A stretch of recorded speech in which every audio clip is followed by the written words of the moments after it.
Dans un monde où les discours changent plus vite que les lois, où la vérité se camoufle dans les stratégies, les silences et les promesses, il faut plus qu'un simple regard, il faut un œil.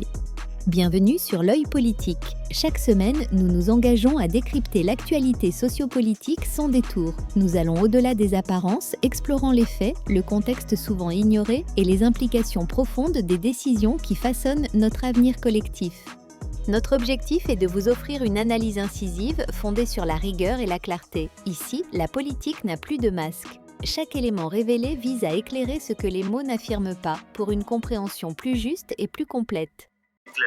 Quand vous avez des péages sur des voies qui ne sont pas éclairées en pleine agglomération, est-ce que vous êtes satisfait? Il y a un péage là-bas à Mwepé ou à Képé, l'argent que ce péage produit, au moins il faut éclairer la voie pour éviter les accidents. Il faut éclairer la voie pour éviter les accidents. Il semble que les feux tricolores aussi ne fonctionnent pas. Voilà, on a une capitale qui ressemble à une cité perdue. Rien ne fonctionne dans la capitale, les feux tricolores ne fonctionnent pas, les voies sont mal éclairées et les gens ne font que faire des accidents tous les jours. Parce que quand vous conduisez la nuit et que la voie n'est pas éclairée, la visibilité est faible. Vous ne voyez pas ceux qui traversent, vous ne voyez pas ceux qui sont devant vous. Donc, et puis c'est sur une très grande voie. Donc, voilà ce que moi j'ai a dit, en rappelant aussi que la nationale numéro 1, il y a eu un accident d'un gros porteur aujourd'hui vers Pelé, à l'entrée de Notien. Et cette voie est bloquée depuis le matin. La voie est bloquée.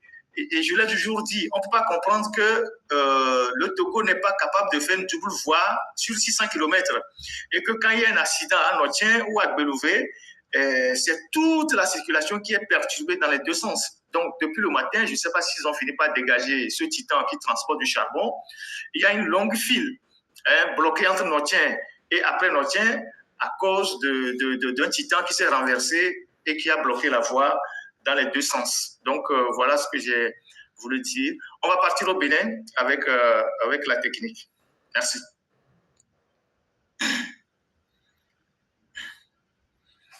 Alors, nous sommes au Bénin, chez Patrice Talon.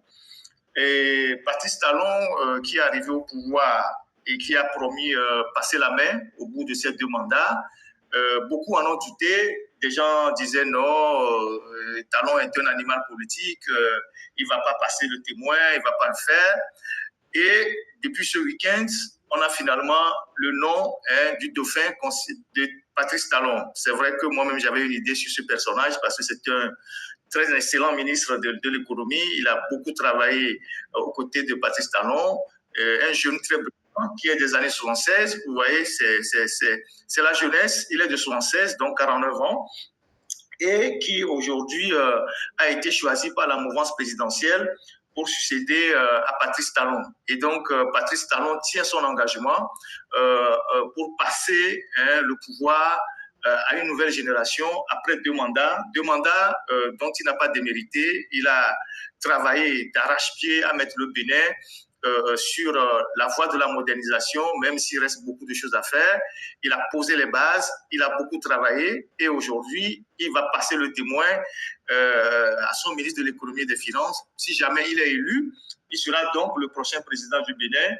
Et donc, on a là la preuve irréfutable de 2 pays qui sont côte à côte, l'un qui paraît être un pays plus civilisé et l'autre qui reste encore dans une posture d'un pays où le temps s'est arrêté, Donc, au Bénin, où les gens font les choses de façon civilisée, on peut facilement envisager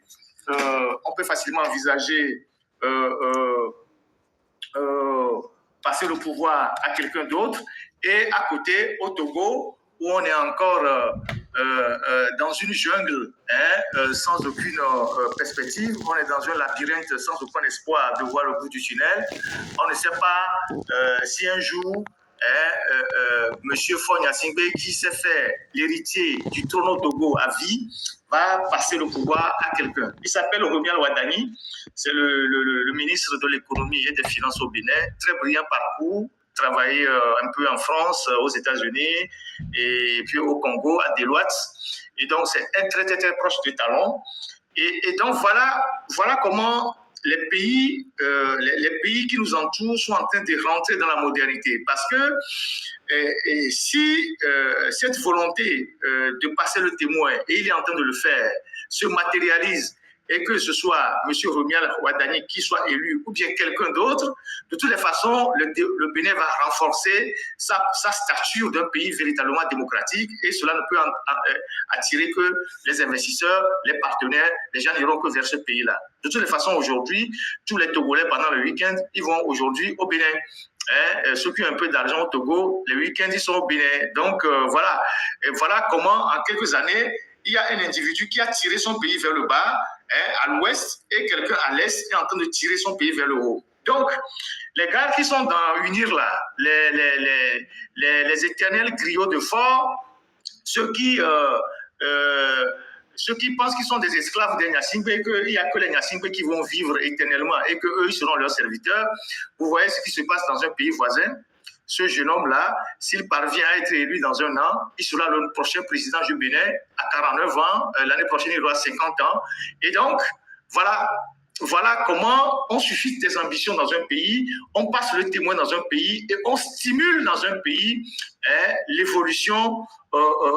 Voilà. Donc, j'ai voulu faire... ah ouais, M. Rumial Akale, c'est votre homonyme. Sauf que lui, il s'appelle Rumial Ouadani. Et que vous, Rumial, vous ne pouvez pas être président Togo. Donc, on peut pour le moment féliciter M. Patrice Talon pour jusqu'à présent avoir tenu son engagement et on espère que dans un an, cet engagement sera vraiment matérialisé, que ce soit son dauphin qui soit élu ou bien quelqu'un d'autre. Le plus important, c'est que le Bénin passe véritablement dans l'ancrage démocratique et renforce ces institutions. Salut à nos cousins, à nos frères béninois pour cet exploit. Alors, on part du Bénin, on revient au Togo et on va aller à Guérenkouka. Je vous avais dit la dernière fois que on a des images de Guérenkouka où ils ont terminé une route il y a à peine un an. La route est déjà dégradée et je vous avais passé une vidéo la dernière fois. Aujourd'hui, je vais continuer par vous passer les vidéos de Guérenkouka. C'est une route qui a été faite il y a à peine un an. Elle a été réceptionnée, elle n'est même pas encore réceptionnée il y a un an, et elle est déjà partie en lambeaux. C'est la route qui part de Guérenkouka et qui va à Sadori. Vous passez par Guérenkouka, vous arrivez à Sadori, et de Sadori, vous allez à Mango. Et donc, c'est cette route-là qui a été construite il y a un an. Elle a été réceptionnée il y a un an, qui est déjà en délabrement. Et donc, vous voyez l'image de la route qui est déjà en délabrement. Il y a les photos, il y a les vidéos de cette route qui est déjà en délabrement. Voilà comment finissent les prêts que M. Faure Gnassingbé contracte au nom du Togo. On va prendre des milliards chez des partenaires, on cherche des entreprises mafieuses, on leur donne de l'argent, on détruit une grande partie de l'argent, les entreprises font des travaux bâclés, il n'y a pas de surveillance, il n'y a pas de suivi, les bureaux d'études, les bureaux de contrôle sont aussi des voleurs, chacun se prend sa part de l'argent et on construit des routes qui ne répondent pas aux normes. Et une fois que les gros porteurs passent, la route est totalement dégradée et s'abîme. Voilà, c'est une nouvelle route. C'est une nouvelle route qui est en train de partir comme ça, en lambeaux. Voilà le fruit de la corruption du régime de Faure Gnassingbé. Ça, ce sont les preuves irréfutables, palpables de la corruption du régime de Faure Gnassingbé. Vous voyez le goudron, vous voyez la taille du goudron. Vous voyez la taille du goudron. Le goudron sur cette voie, c'est juste une infime couche. Ils ont mis beaucoup de sable en bas et puis ils ont mis quelques couches de goudron. Et voilà. Donc, c'est une route qui est sur 60 km et qui est déjà en état de délabrement. On vous dira, peut-être ça a coûté 45 milliards à l'État togolais et donc des dettes qui sont rentrées dans... Oui, c'est une route biodégradable. Voilà l'état de la route. Et ça, c'est ce qui se passe au Togo. Les photos, maintenant les vidéos. Vous voyez l'état de la route.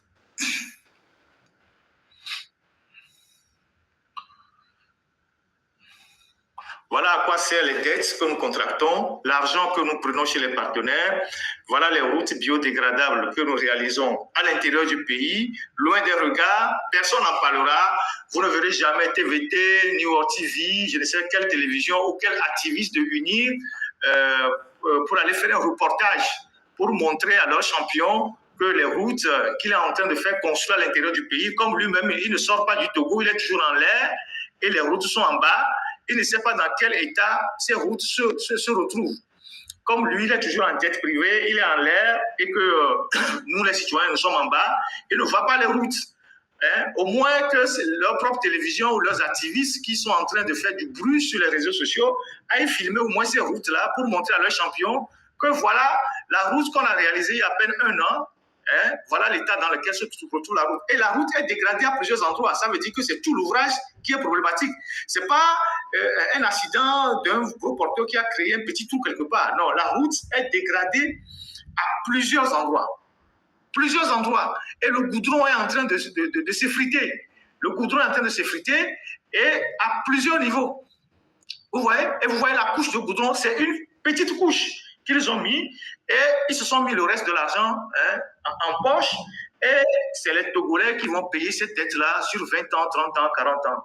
Voilà les routes qui font construire à l'intérieur du pays et voilà. Et vous ne verrez jamais la télévision nationale, les petits farfelus qui sont sur les réseaux sociaux, qui parlent de leurs champions, aller filmer ces routes-là, qui sont d'ailleurs même dans les localités de certains pour montrer comment les choses se dégradent à l'intérieur du pays.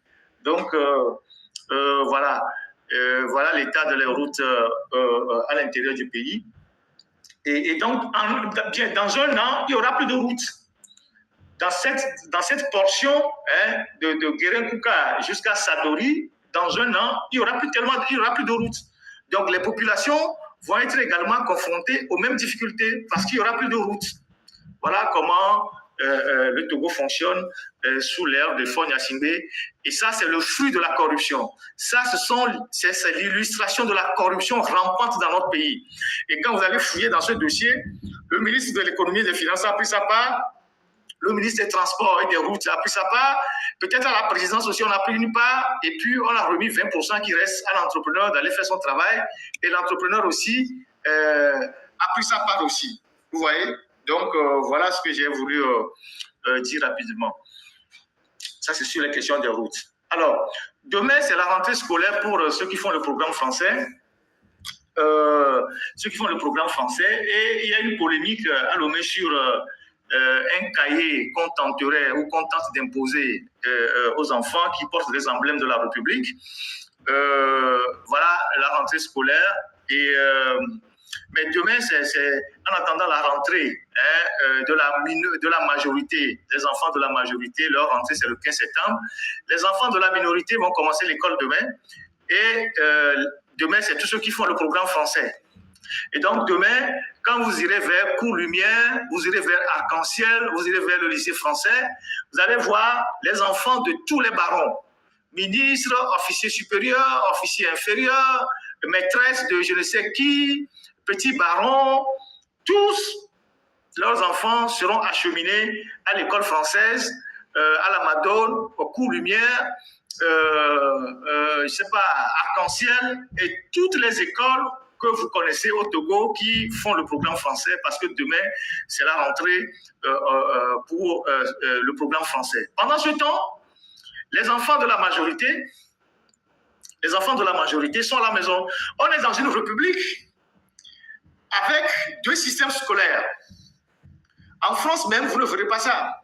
La rentrée, c'est la rentrée pour tous les systèmes.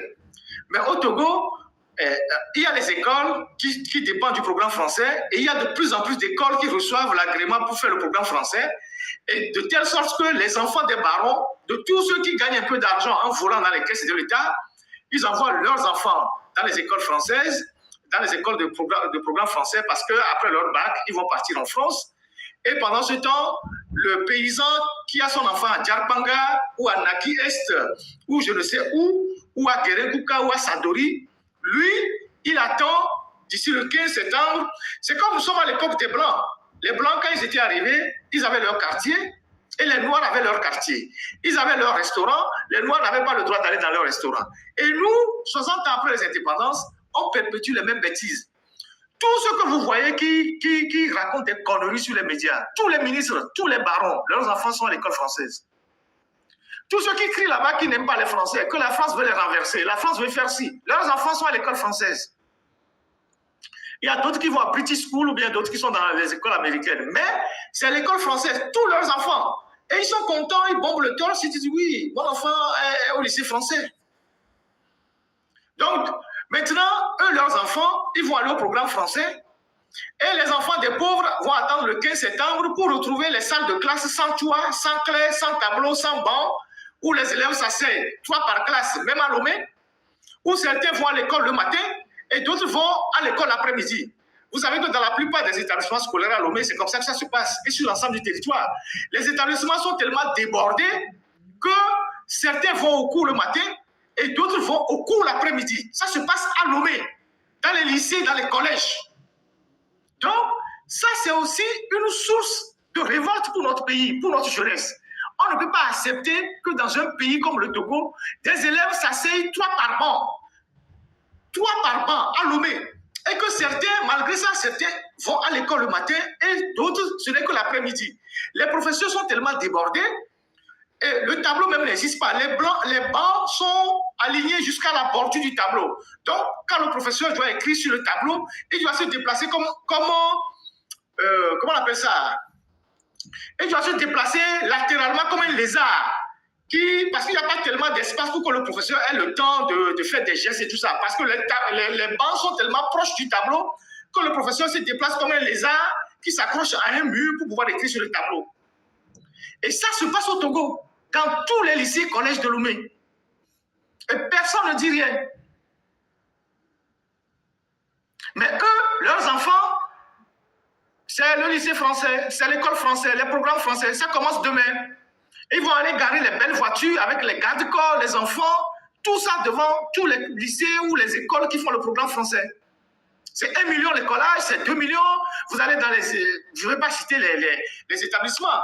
Les 1 million, tout ça, c'est ce qu'ils payent.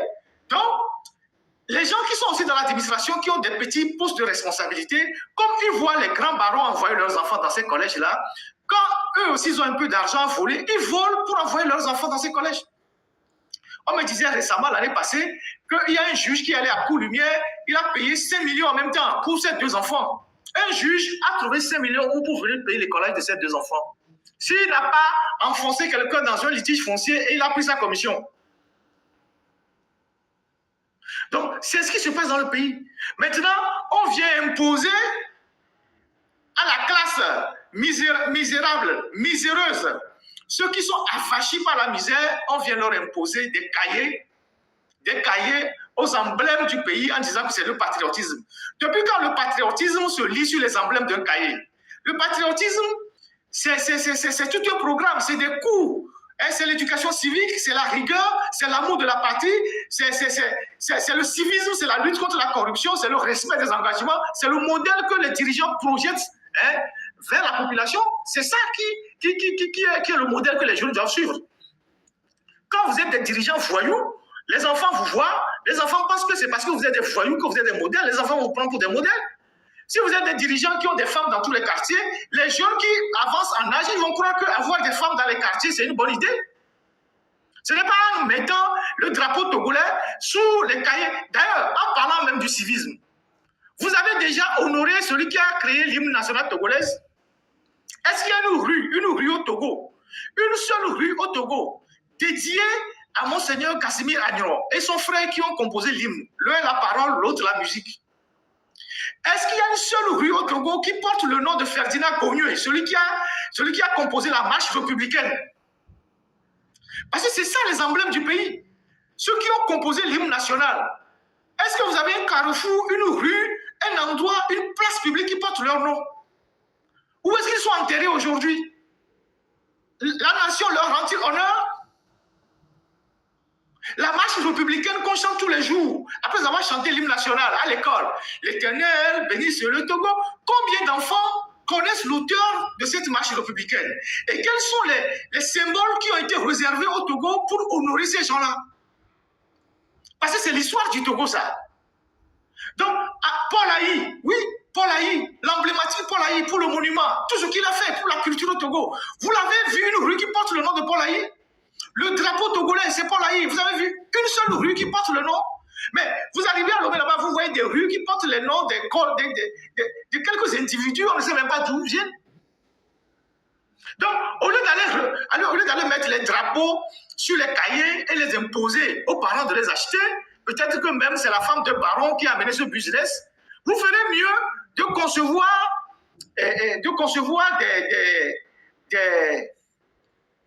des contenus d'éducation qui valorisent les anciens qui se sont battus pour ce pays. Donc, voilà ce que moi j'ai à dire. Donc, bonne rentrée scolaire pour les enfants de la minorité qui commencent les cours demain. Et en attendant, les enfants de la majorité, et on verra ce que ça va donner.